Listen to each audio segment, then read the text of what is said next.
এই শামসুর বাপ, কিস্তির লোক আসতেছে, তাড়াতাড়ি ল্যাপের নিচে পালান।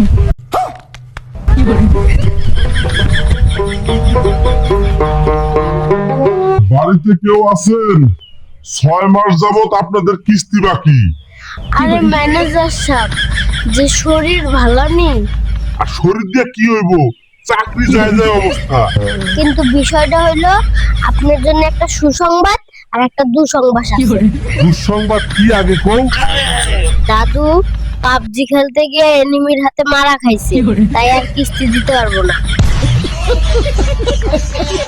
আর সুসংবাদ হলো কেউ মারা গেলে কিস্তি মাফ, তাই আপনার চাকরি যাইবো না। কোন ঘুঘু পাকে পড়লাম রে? আরে মামা, তুমি হেনে বইসা আর আমি তোমারে সারা দেশ খুঁজে বেড়াই। কেন, কাহিনী কি বলতো? মামির লগে ঝামেলা করে চলে আইছো, আর মামি আমারে কইছে তোমারে খুঁজে বাড়ি নিয়ে যাইতে।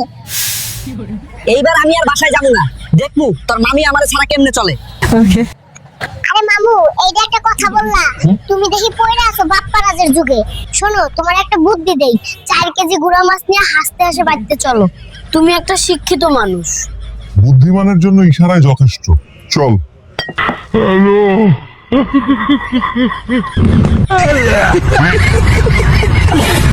অনেক হয়েছে, আর না, এই বাড়ি আর থাকা সম্ভব না, আমি বাপের বাড়ি চলে যাব।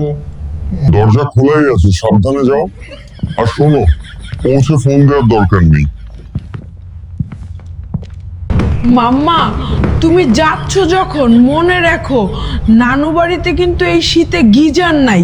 এখানে থাকলে তোমারই লাভ হইব, ভেবে দেখো কিন্তু। এখন যাও, রান্না বসাও।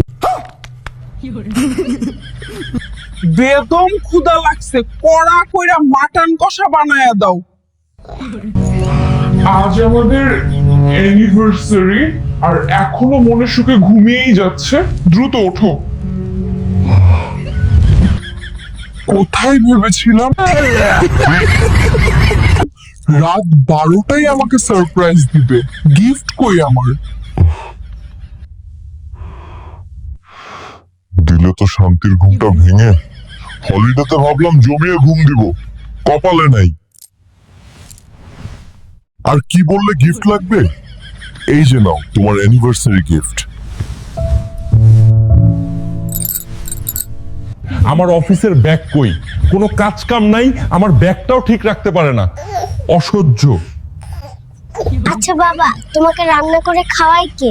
তোর মায়ের কোনো কাজ নেই, তাই সেই রান্না করে, তাছাড়া কে করবে? তোমার ছেলে মানে আমাকে যত্ন করে কে?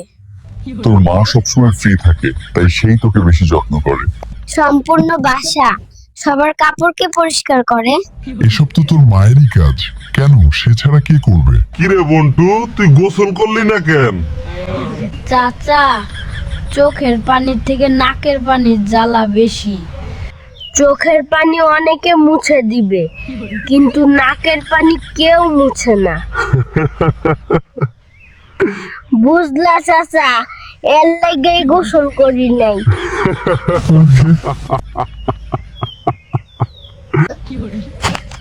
আরে আরে টাকাটা নষ্ট করস কে? এত টাকা পাইলি কই? দাদুর পকেট থেকে যাইরাছি, এত টাকা লাগবো না, তাই ভাঙাইতেছি, কাউরে কইবা না কিন্তু।